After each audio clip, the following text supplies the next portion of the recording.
The house felt too quiet without my husband. For 40 years, his laughter had filled these walls, his voice booming from the veranda in the mornings as he read the newspaper aloud to me, his gentle humming drifting from the study where he would spend hours with his books. Now, after his sudden death, all I had left was silence. Heavy, suffocating silence. I thought losing him was the worst pain I would ever know. I was wrong. At first, my son Rohan tried to be supportive. He visited often, bringing his wife and our little granddaughter Anaya. For a time, their presence softened the edges of my grief. Anaya would curl up beside me, her tiny fingers twined with mine, whispering, "Don't cry, Grandma. I'm here." Those words became my lifeline. But I soon noticed something changing in Rohan. His visits grew shorter. His voice lost its warmth. Where once he had spoken to me with care, now there was impatience, even irritation. He stopped asking if I had eaten, stopped offering to fix the leaky tap, stopped noticing the trembling in my hands when I struggled with simple chores. Instead, his eyes darted around the house, lingering not on me, but on the furniture, the shelves, the photographs. He asked strange questions. Did Papa ever mention the property papers to you? Or, where exactly did he keep the bank passbooks? I brushed it off at first, thinking it was just a son trying to settle his father's unfinished business. But then I overheard them. Rohan and his wife, speaking in the kitchen one evening when they thought I had gone to bed. "She's old," his wife said sharply. "We can't keep wasting weekends here. Once everything is in our name, we'll be free." Rohan hissed. "Don't talk so loudly. Anaya might hear." The words froze me. In our name. They weren't talking about memories or grief. They were talking about ownership, about taking what my husband and I had built with our lives. That night, I lay awake staring at the ceiling, a new kind of pain gnawing at me. The grief of losing my husband now mingled with the dread of losing my son to greed. It was Anaya who noticed my silence first. She came into my room with her little stuffed rabbit clutched to her chest. "Grandma," she whispered, climbing onto the bed. "Don't be sad. I'll protect you."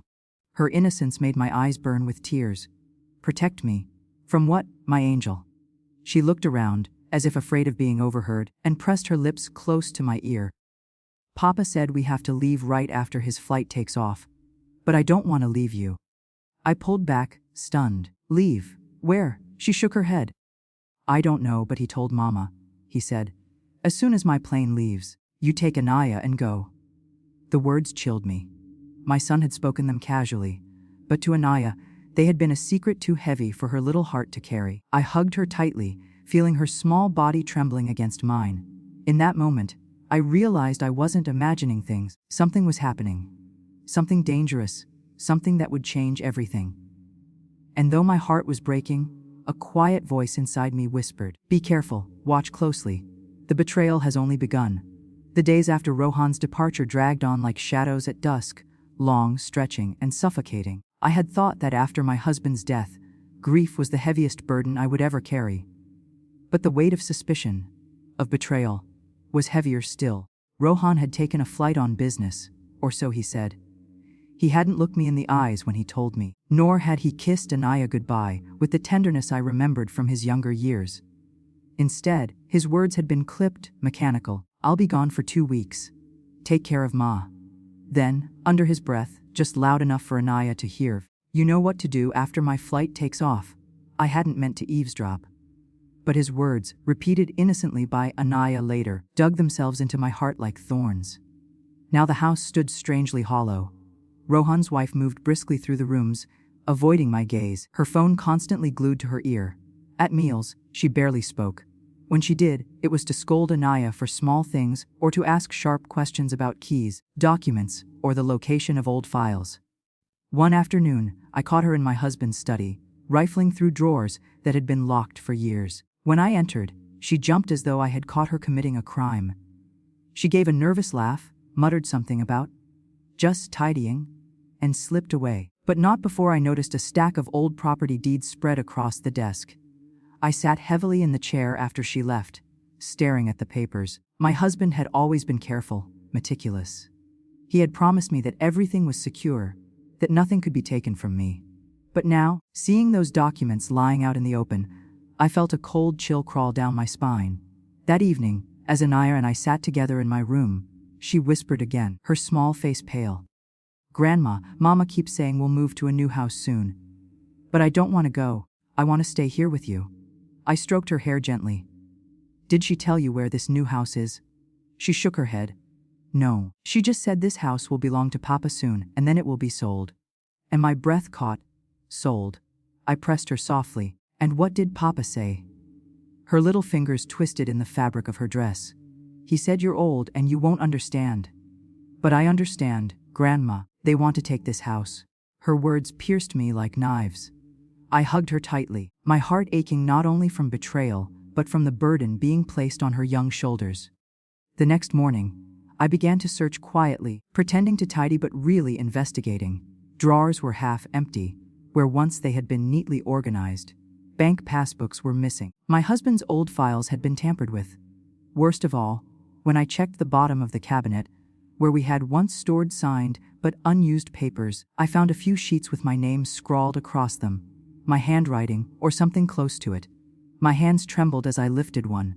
My signature, but not my doing. The realization struck like thunder. Rohan had forged my name. For a moment the room spun. My own son, the boy I had cradled, fed, and loved more than life itself, now turning his back on me, not just in neglect, but in deceit. That night, as I lay awake, staring at the ceiling fan circling endlessly above me, I felt Anaya's small hand slip into mine. Grandma, she whispered, Papa said you'll be sent away soon. But I don't want you to go. Please don't leave me. Her eyes shimmered with tears, and I pulled her close, holding her against the ache in my chest. I kissed her hair and murmured, I will never leave you, my angel, not while I have breath in my body. In that moment, a decision hardened within me. I could no longer pretend this was simply grief making me paranoid. The betrayal was real. Rohan was planning something, and I needed to be ready.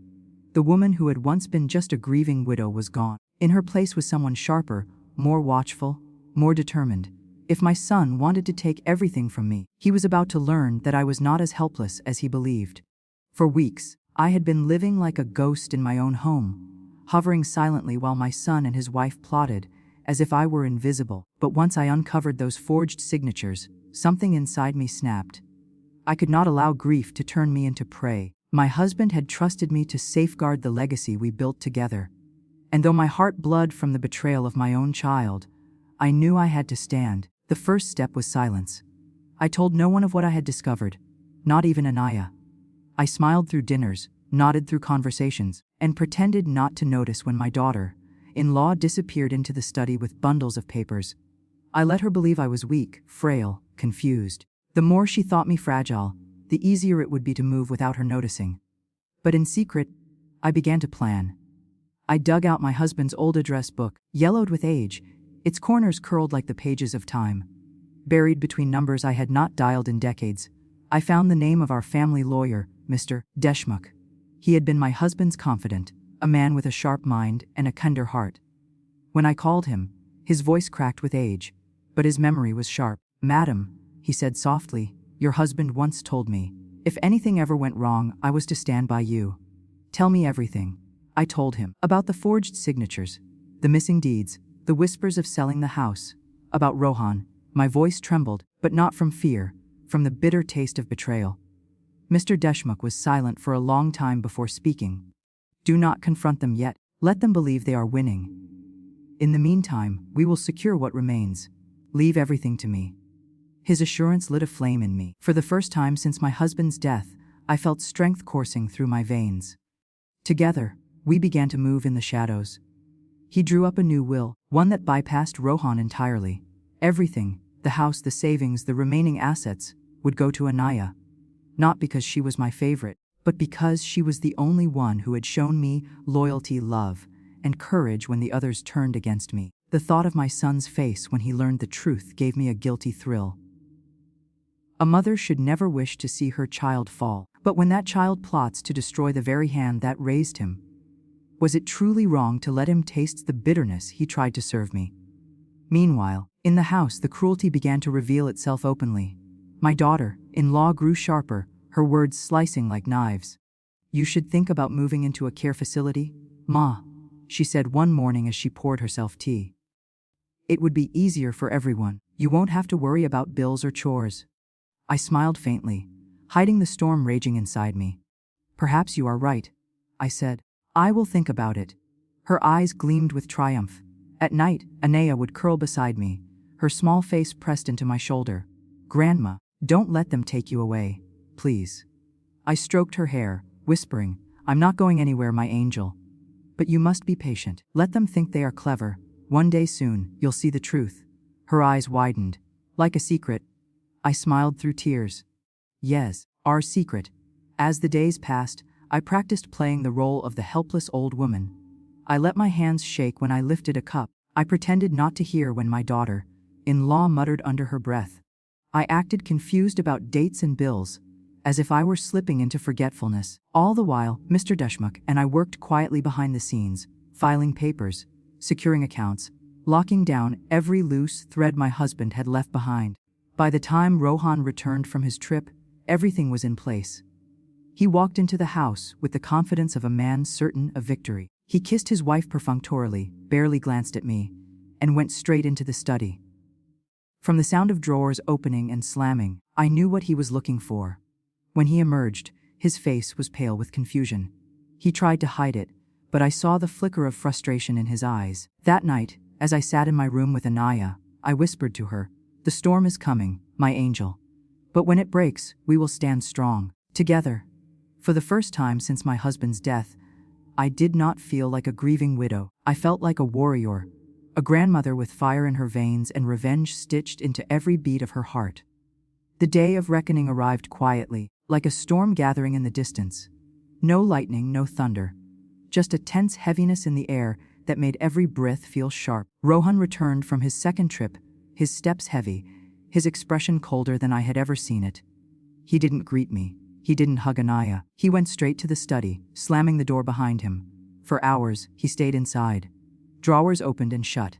Cabinets rattled. Papers rustled like restless wings. Then came the sound of his voice, rising in anger, muffled but unmistakable. Where are they? Where are the damn deeds? I sat in the living room, knitting calmly, my hands steady though my heart was thundering. My daughter-in-law stormed past, her heels clicking like gunshots on the floor. She burst into the study, and together their voices collided, angry, panicked. They were right here. Rohan roared. You must have misplaced them. She snapped back. No, I locked them. And now they're gone. I smiled faintly. The papers were gone, yes. Gone from his grasp. Safely secured in the hands of Mr. Deshmukh, sealed with legal force stronger than Rohan's greed. That evening, they confronted me. Ma, Rohan said tightly, standing in front of me as though I were a criminal. Where are the property papers? I looked up at him with feigned confusion. Papers? What papers? Beta. He slammed his hand on the table, the sound making Anaya flinch. Don't play games with me. I know you've been meddling. Meddling? I asked softly. In what? His wife stepped forward, her voice sharp as glass. We know you've hidden them. You think you can stop us, but it won't work. The house, the land, the savings. They belong to Rohan now. You're just an old woman clinging to things that aren't yours anymore.